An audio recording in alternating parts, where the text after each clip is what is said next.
What, even as a performer, when you're standing there, it's different because I've done film and I've done TV. It's different. First of all, theater is, you can't stop. Once you've started, you've started. It's spontaneous, it's real, it's gritty. Everything moves at its own pace, at its own energy, at its own rhythm. When it comes to film and TV, you have cuts, you have like meticulousness in terms of how certain shots are taken. The director is the driver. But for theater, once the director hands over the show to the stage manager, who's the person that actually like guides the actors and guides the show in behind the scenes. Once they hand it over and the stage managers guides us onto the stage, that's it. You can't rectify anything. If I drop the ball, if I decide to forget everything you told me during rehearsal, there's nothing you can do. Does it happen though? Well, it could happen, Yeah. but what you get during theater is a long period of rehearsal where the directors and the actors form a bond, where the director shares their vision, and you get to really appreciate what they're offering or not, but you get to trust what they want. And after doing that, it's very easy for you to be spontaneous and creative within their vision. You don't lose yourself. Yeah.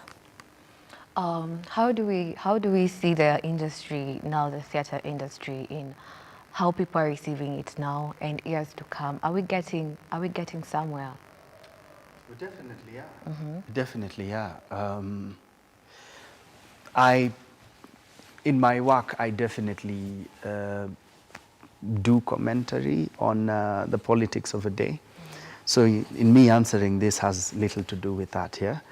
But as soon as this new government, whether we are pro or against it, as soon as it stepped in, as soon as he was sworn in, the minister, well, are they called ministers? The cabinet secretary for Ministry of Culture was at the theater that very week, you know, 2 days after he signed the papers, or after he was sworn in. So that was encouraging to see a cabinet secretary get on the ground immediately. Of course, we saw him elsewhere in the football pitches. You know, we saw him active, and I think, if nothing else, this is a sign of hope, for sure, from that side, from the governance side.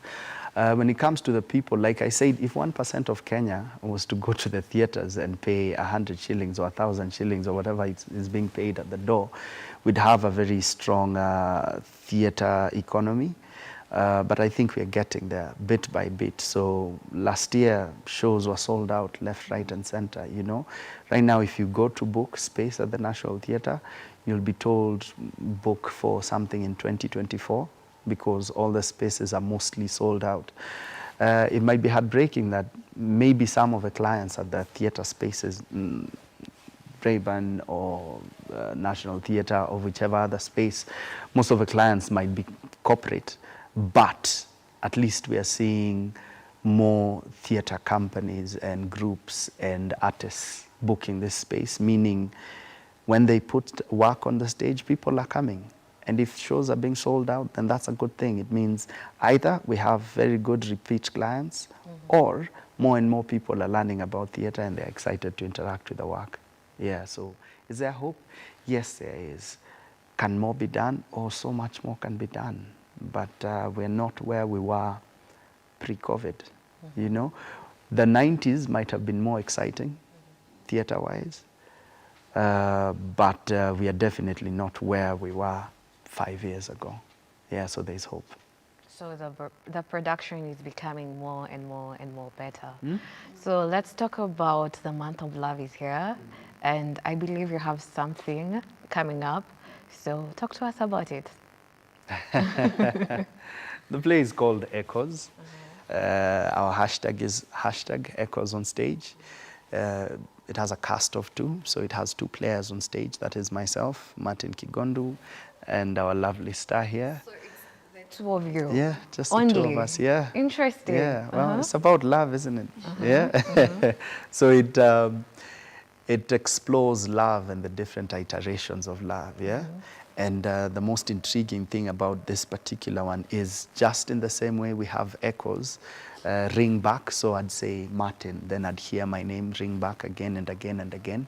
This play puts love on the table in that way, where there is a suggestion from the playwright or from what we put on stage that what if love could take many different parts. So we'll see the couple get to know each other, and in one ring of the echo, we see them not fall in love. Then we see them fall in love and fight. Then we see them fall in love and not like each other, etc., etc. Then we'll go to how they break up. Do they break up because one person was unfaithful? Do they break up because of money? Do they break up of anger issues? Then we go on to different, different steps of love. So it's a couple of scenes, but at least 5 different times, almost as if in what do they call those universes? Parallel universes, yeah? So we look at what path love could take. So we encourage people who've dated, or people who are in marriage, people who've had exes, to come and watch it. And Should they come with their exes too? Why not? They can invite the ex to the show. Because what we do is look at that, yeah? We look at a couple interacting with each other as exes, as people who ended up marrying each other, as people who really didn't end up liking each other. So it's the different iterations and paths love could take just from the two people. It's pretty interesting. Okay. Yeah. So what I'm getting from you, love is not just a smooth thing when it comes to this play. Like, it shows everything, the dirty, the good stuff, everything in between. Yeah, it's a whirlwind. Even just being on stage with it as a performer, you get spent half the time, because you're going through so many. It's not just one linear story. Like, if I'm telling a story about love between one couple in one timeline, it's bound to be messy, because love is messy. There's no way you'll never find a perfection in love. But now you can imagine going through different universes of a couple's love affair. The mess is like heightened from 0 to 1,000,000 even, And do you think that is that a reflection of what is happening in the society currently? Yeah, for sure. Yeah, because like she said, in the different timelines, we look at the different paths that love could take. And so one of the strongest scenes that happens a couple of times is we put on the table the question of the devotion between a couple when one of them falls ill, So say one of the two gets severely sick, and chances are they won't leave. So how do they love each other knowing this, How do they love each other facing death in the eye? Do you give up on love knowing it won't last forever? Do you sit there and do you walk away? All this. So definitely it reflects on what is going on currently. Like you saw in the morning when the paper review was going on, cancer is a big thing. Yeah, it's on the Standard today, front page. Question is, we are looking at this as statistics, but question is, do we realize that people are actually going through this? And another question is, do we realize that be it the man or the woman who's going through this, they also have life to do there. They have people they love. Besides children and family, they have someone they go to bed with, next to them. They have this same person who's supposed to take care of them. Say they don't have that much financially. How do they navigate that love, caring for each other despite disease, despite bills, despite looking at death in the eye? So this play goes in. It explores that, but many other different paths. So definitely very, very relevant. It's a whirlwind, like she said. Interesting. Yeah. Encourage someone out there to come and watch the play. Okay. Like you said, this is a play that you can watch with your ex, with your friend. if you friend-zoned each other, this is actually the best opportunity to actually talk about it. You can come with a potential. You can also come alone, because it really helps you sit with yourself and really ask yourself tough questions. Because even us as actors, we've had to like really sit down. We've had moments where we've shared like how this experience is making us deal with our baggage, quote unquote. So I kind of feel like this is it's a beautiful story by the end of the day. It's a beautiful story that helps you see that it's okay to mess up, because that's love. Love is complicated. It helps you get away from the Hollywood version, the movie version, the soap opera version. And do you feel like, when you talk about the Hollywood version, do you feel like people are stuck to that? Like, probably love should be like this. I kind of feel that way. Okay. Of course, it's getting better with the days. Like, I feel like Gen Zs have a better grasp of reality, or not. Okay. It's debatable. But I feel I also tend to concur with you. I feel like Gen Zs, honestly, they just portray who they are. Exactly. Who they are without even hiding Yeah. it. So do we say the parents of Gen Zs are doing a good job? Yes. I think millennials are getting a very bad rep, but they're doing a very good job. Okay, we are going for a very short break, and then we'll be right back with the same conversation. So please, don't go anywhere.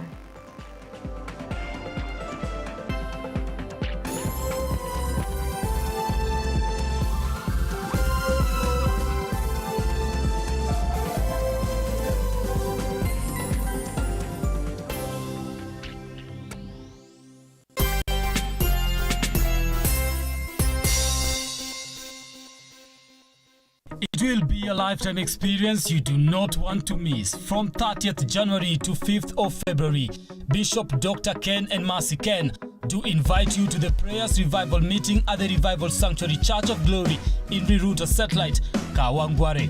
Starting from 6 p.m. for 7 days, ministering guests will be Apostle Joseph Wamapendo.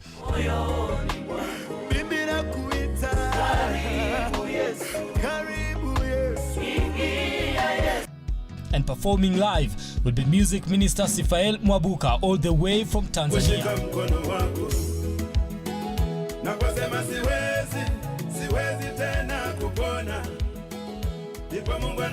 Come and experience the hand of God at work.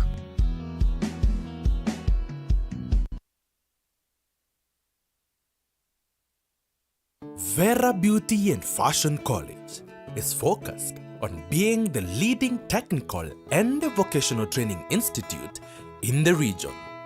Our team possesses in-depth knowledge and extensive experience in the industry, offering thorough training in cosmetology, hairdressing, interior design, creative arts, training of trainers, nail technology, and fashion design. With branches in Nairobi, Thika, Meru, Eldoret, and now in Mombasa, our courses ensure that learners are completely equipped with knowledge, competency, and employability skills. Enroll today to be a part of a center of excellence.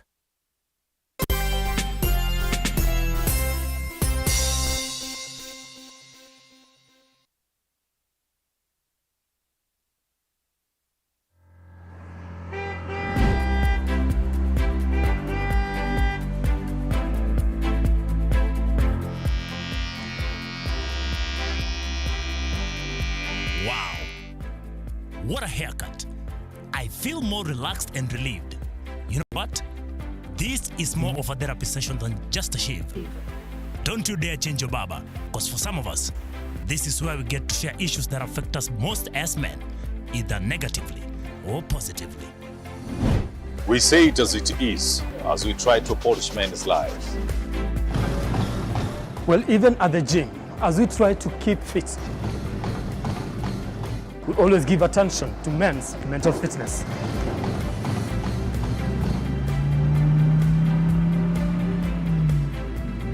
And as you take a ride to or from work, we set the pace with conversations that matter to you as a man. And this is Real and Raw. Tune in every Friday at 10 p.m. only on Lookuptv.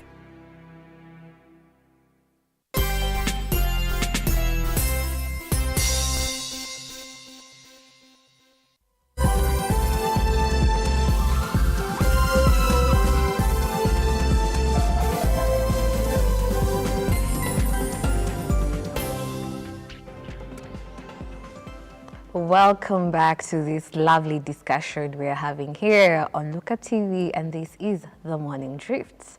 Let's just get back into it. You've talked about you've done movies before, you've done film. Tell me, how is that experience? Are you working on anything currently? Actually, yeah. We have a shoot on Sunday. I can't divulge a lot of information, but I'm excited about it. It's the first feature film for the year. So yeah, and I'm also working on a short film. This one I'm going to be on the other side of the camera as the director. Later in the year, around September. Yeah, it's called Perfect Fit. It's about postpartum depression and how to deal with it. Okay. Yeah. Let's talk about directing and also having to direct, and at times you can get to be the actor or the actress. How is it that for you, just playing the different roles? Okay. Okay, I guess. It's hard because Why is it hard? Okay, like for instance, this particular project as a director, and then being the actor, I never know when I'm overstepping, because of course you can't completely like shut down the voices and be like, now I have stopped being a director, you know. So it just getting that balance is always a bit tricky, because you don't know when I'm actually given an idea as an actor, and I'm in the space and I'm in the moment, and I'm actually overstepping. So it just depends on the trust and the rhythm you've created with the director. And then being on this other side as a director, I actually advocate for more directors to act, because it humbles you. Being an actor is a very humbling experience, because then you get to also understand your actors are humans, you know. And yeah, I think it's a quote by Jodie Foster, and she said, like, if you want to be, I can't remember, yeah, but you basically need to direct, to act in order to direct, yeah. So what I'm getting from here is that at times directors might overstep. Not really.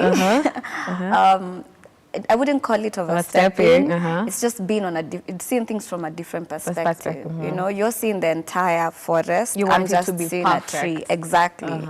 So as the actor, I'm just seeing a tree. You're seeing the forest, right? And sometimes it's very hard to be like, to cater to everyone, because we all come with different personalities. But then when you're on the other side as an actor, if you direct and act, it's very easy for you to build like communication tactics to reach the actor. It's also very easy for you to understand what this person is going through. You understand? And be like, okay, you know, last time when I was on stage, I went through a phase like this. It's gonna end. Just like keep at it, you know. So yeah, so that for me, that's why it's essential. And luckily, our director Esther Kamba is an actor, director. She was on stage like a couple of months ago. So she knows how she can also like retract and be like, just have your space. Yeah, just do you. Yeah. So this is the Kenyan industry. Let's talk about our quality. Are we getting to the likes of Hollywood, the likes of Nollywood? Are we getting somewhere, or we're already somewhere? We're not even comparable. I'd say Hollywood. Hollywood was big in the last 100 years. Let's say the first 100 years of cinema were for Hollywood, but the next many years, Hollywood will be where not to go, what not to look at. So in terms of film, right now, all our eyes are facing east, you know, to what the Koreans are doing, what the the Asians are doing, you know, and it's only a matter of time before we look at ourselves and hopefully see ourselves as well, and the rest of the world sees what we are doing, because Hollywood and the rest of the world, so Hollywood has their template, and this is a template that has been pushed to everyone, yeah, but there are so many ways of telling stories, and this is what the Asians are doing and taking their different parts, but Africa is bigger on story. You know, and there are so many untapped stories here. There are so many untapped talents here. And even Hollywood itself is looking our way. Think of all the movies we've seen, Marvel and the rest that are now really big. Everyone's coming back this way, from the casting to the stories to the locations and all. So it's only a matter of time. It's interesting seeing Leonardo DiCaprio being interested to do a project here. And this has just been confirmed very recently. Idris Elba being interested in doing a project and funding it in Tanzania. This has been confirmed this past week. So clearly, everyone's looking back home, you know? Everyone's looking back home, because no matter where you're from, Africa is home. And in terms of what we are putting out there, we are getting there, because filmmaking is a craft, just as theater making is. And in terms of story, we can see the improvement both on TV and on film. In terms of the writing and story as well, we can see a lot of improvement even on stage, you know. But most of all, I'd say our biggest gift is the actors. We have insane talent here. We have absolute talent here. We have very good young performers. We have very... Like the likes of who? The likes of, who comes to mind? Yeah, so we have the Kenya Theatre Awards coming up. They should be here 3 weeks into February. And even from the list of the actors who've been put up for awards, you can tell. So we have legends in the likes of Angel Waroinge, who we know from Tahiti High as Miss Morgan. She's a star. She's brilliant. We have Nice Kithenji from I Will Marry When I Want and all these different projects. She's a star. She's a legend. But then again, we also have the likes of Lorna Lemmy. Lorna Lemmy is in her early 20s, and she's phenomenal. Last year, we had a play at the theatre, Simba Bazenga, which was a musical Sheng version of Lion King. And Chadota, who was the lead actor there, she was brilliant. Yeah, Chadota was also as good, even in I Will Marry When I Want. So there are lots of talent here. From the short films that are being seen by the young filmmakers, you can see all the potential there. So yes, Africa has, and we're just talking about Kenya. We haven't looked at Ghana, where a lot of Hollywood eyes are looking at. We haven't looked at South Africa. We haven't looked at Nigeria. Like, Africa is a place to be. And of all those places, Kenya is brilliant when it comes to talent. Yeah, we can see it even with our cinematographers. You know, all the talent that has gone to the West Africa. Think about all the sound designers down south. Most of them are Kenyan. So it's only that around here we don't feel as appreciated, so we are moving elsewhere. But is it that we don't feel as appreciated, or rather we do not get to appreciate our own? Oh yeah, so I guess saying we do not feel as appreciated is the now a talent and skill and the one who's practicing it. But then again, we don't get to enjoy and see our own. That is the audience. And it's a culture thing, you know. For instance, going to theater, had it been culture, it would have been inculcated in our lives as early as 5, you know. I built my career at the Phoenix Players, and the Phoenix Players, up till it died in 2017, for those 30 years, the culture was every 3 weeks there's a new play. It was a repertory theater, meaning throughout the year there was always a play there. And any day you'd call and say, can I come watch something? And people would come. But the thing about the Phoenix is, yes, you'd come and buy a ticket at the door, but there was also the Western way of buying particular dates. So, you know, every Wednesday of every second week of the month, I'm at the theater, and I'll book this whole row with my family. It's a culture thing. So the expatriates would do it. Once they come here, they'd have their family, and they knew every last Thursday we had the theater, and we made the payments for the next 2 years, for the next 6 months.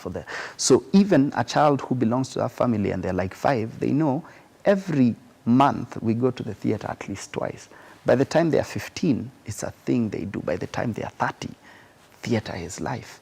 going to the movies is life. So it's a culture thing. If we now start doing it more often, we don't just have to wait for Wakanda to go to the theaters, to just make it a thing to go to the theaters. We are doing pizza, sawa, let's go do a movie. We are doing fries, let's go do a movie. Or after church, sawa, let's go do a movie. You know, if we make it a thing, if we make it culture, then definitely the artists will feel appreciated and the market will also see what we have here. Yeah. Okay. So talking about feeling appreciated in the market, where we are right now on the map, as we wind up, can we say that this is something that will put food to your table? Yeah, yeah, definitely. It's taking time, but and I keep telling Martin, it's really nice to see people that I've grown in the industry with, or people that were ahead of me, like right now just surviving off art, you know, and times have really changed. Art has diversified, you know, it's in social media, it's in the content we see, the content creators that are there. Right now things have really taken a turn. It's now starting to be more of a personal thing. You deciding how you are going to craft your life, just like how you'd see, say for instance, a teacher. Okay, maybe a teacher is not the right, but a teacher, let's go with a teacher. There are teachers who make the same kind of salary and figure out how to live their lives. The same way with artists. We don't have standardization per se as such, but we are seeing how it's now turning into a personal thing. Would the government be more helpful? Yes. Yes, there could be structures. There could be structures, there could be more guilds, and that's now what we are seeing coming into the industry. People are starting to unionize, people are starting to come together and form a sort of standard. So I would say that now is a really good time for art, with the Netflix, with everything that's going, Showmax, everything that's going on, with the professionalization of theater. It's a very good time for art. It's a very good time. Yeah. Talking about a very good time, I want each and every one of you to tell me, what is their favorite film? You've mentioned Netflix, Showmax. What is in there that you're loving that is from Kenya? And you're like, actually, I dig that. I love it. Oh, yeah? Yeah. My favorite Kenyan filmmaker just announced that their film is getting on Netflix, I think this Friday, today. So my favorite Kenyan filmmaker is Mbithi. Mbithi Masia. And his film Katikati is coming to Netflix. I've watched it a couple of times. It's my favorite Kenyan film. So it's about time everyone watched it. Okay. But there are also the likes of Lusala by Mugambi. It's pretty good, starring the very brilliant Brian Ogola, who's also nominated for Best Lead Actor for the play Speak Their Names at the Theatre Awards. There's also the movie Bilal did. That's pretty good. 46, yeah, 46 is pretty intense, pretty good. So there's a lot of stuff there, and there's also a lot of Kenyan movies that are not on Netflix that are really good by filmmakers we look up to and adore, the likes of Alice Kombani and so many others. So yeah, those are just a couple. Those are just a couple. I'd say Supermodo. Supermodo is one that I would tap into every other time on Netflix. But again, it would be unfair to not also acknowledge like Lusala's and the likes. I didn't even know Katikati was coming back. I was gonna be on Netflix, so I'm excited about that. And and we can't forget Country Queen, you know, because that was fire. I had like the extraordinary, you know, Kafi Masharia, and it was nice seeing Nini Washara back on stage. Melissa Kiplagat, my God, yes, that's a force. And Morning After is a short film, also by Kibanda Pictures. Likarion is associated with that. And it was nice seeing Millicent Ogutu or as playing the mother, and seeing her act is always such a pleasure, right? And and it's a film by Brian Munene, right? Yes. Yeah, so it's nice also seeing short films on Netflix. Gives us hope as Kenyans. Yeah. So we are getting there. Yeah. So as we wind up, my director tells me our time is a bit up. Okay. So as we wind up, tell us, where can we get these tickets? What is the day? What is the date? We should come with all these people, your friend, your partner, your ex, as you said, everyone, everything. So just tell us. Good.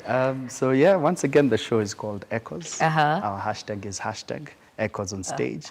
It will be at the National Theatre the weekend right before Valentine's. So it's a good weekend to come, watch the play with whomever you are with or with yourself, so that when Valentine's is here on Tuesday, the 14th, you can think about what you watched over the weekend and think, what's the way forward here? So it will be on Friday the 10th at 7 o'clock, on Saturday.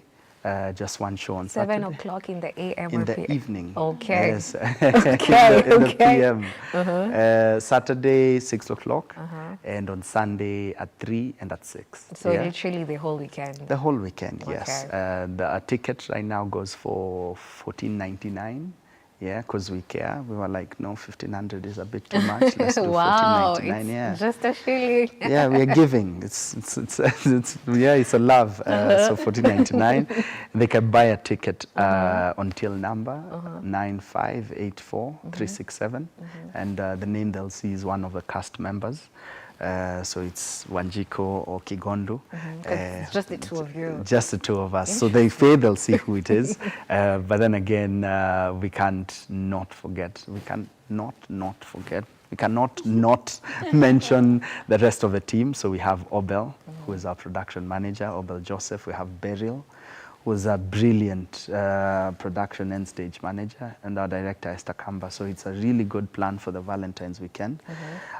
We invite a mostly mature audience, not because the work is PG, it's only that it would be nice to have conversations about love and how to look at it in the eye and either run from it or relish in it, because, hey, what is time? Time is just a blip, you know, at least in the way we see it. So let's come, and it's going to be a good one. Interesting. Yeah. So this weekend, you said the Valentine's weekend. Valentine's. Please make your way there, and let's see what this Echoes has to offer. Hashtag Echoes, and book your ticket. You said the till number is what again? The till number is 9584367. Yeah, there it is. Thank you so much for coming through. I've loved the conversation.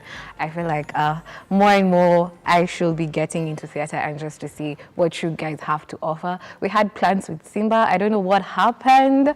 So we'll be telling you about that actually when we come. So thank you so much.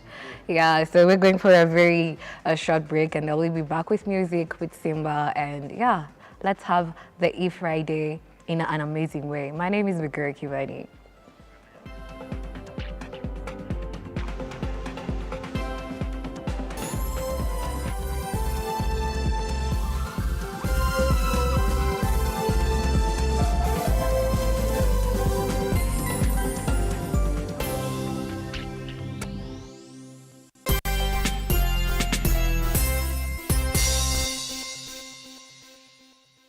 Are you a junior secondary school, a college, a TVET institution, or a university, and you want to advertise your intake? Book now and advertise with us today on both Lookuptv and all our digital platforms. Call us today on 011 0430 158 011 0430